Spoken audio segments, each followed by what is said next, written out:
जाजपुर जिला धर्मशाला ब्लॉक अंतर्गत कुमारी पंचायत स्थित विवेकानंद शिक्षा केन्द्रर 35तम वार्षिक उत्सव आज संध्यारे अनुष्ठित हो जाइछि।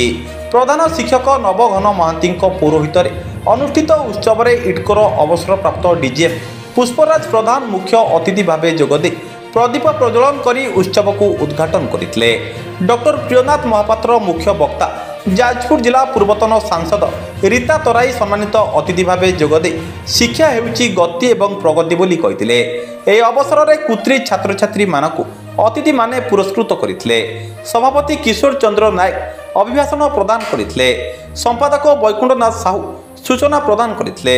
शिक्षक अक्षय कुमार शतपथी अतिथि परिचय प्रदान करिथिबा बेले कोषाध्यक्ष अनिरुद्ध राउत स्वागत भाषण प्रदान करथिले। शिक्षक निर्मल कुमार नायक वार्षिक विवरणी पाठ करिथिबा बेले छात्र छात्री माने शांति पाठ करने सहित संगीत एवं नृत्य परिवेशन करथिले। शिक्षक अक्षय कुमार शतपथी धन्यवाद अर्पण करथिले। परे छात्र छात्री प्रस्तुत सांस्कृतिक कार्यक्रम अनुष्ठित होइतिला।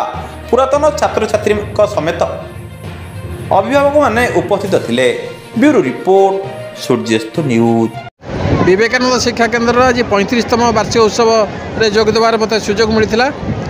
ये अंचल में विवेकानंद शिक्षा केन्द्र एक अग्रणी शिक्षानुष्ठान प्रति वर्ष मैट्रिक रे बढ़िया रिजल्ट कर विभिन्न नाच गीत ठार आरंभ कर सांस्कृतिक कार्यक्रम विज्ञान मेला सबुथिरे विवेकानंद शिक्षा केन्द्र अग्रणी भूमिका ग्रहण करिछि।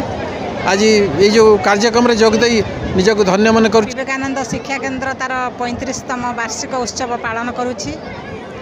जो आमर विवेकानंद शिक्षा केन्द्र आम जाराकार शिल्पांचल निकट में अवस्थित।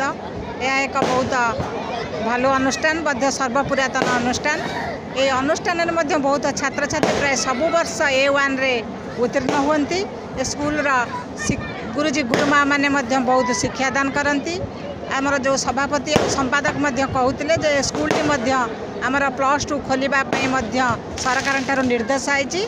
मु आशा करुचे स्कूल टी खूब शीघ्र तार जो +2 खोल बोधे। आज विवेकानंद शिक्षा केन्द्र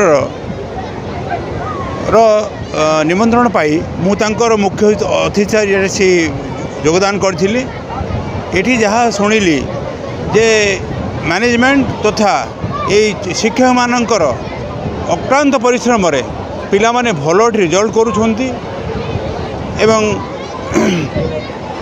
आहुरी मध्य से माने डेडिकेशन रखिछन जे आहुरी आगु केमती भलो रिजल्ट करिवे।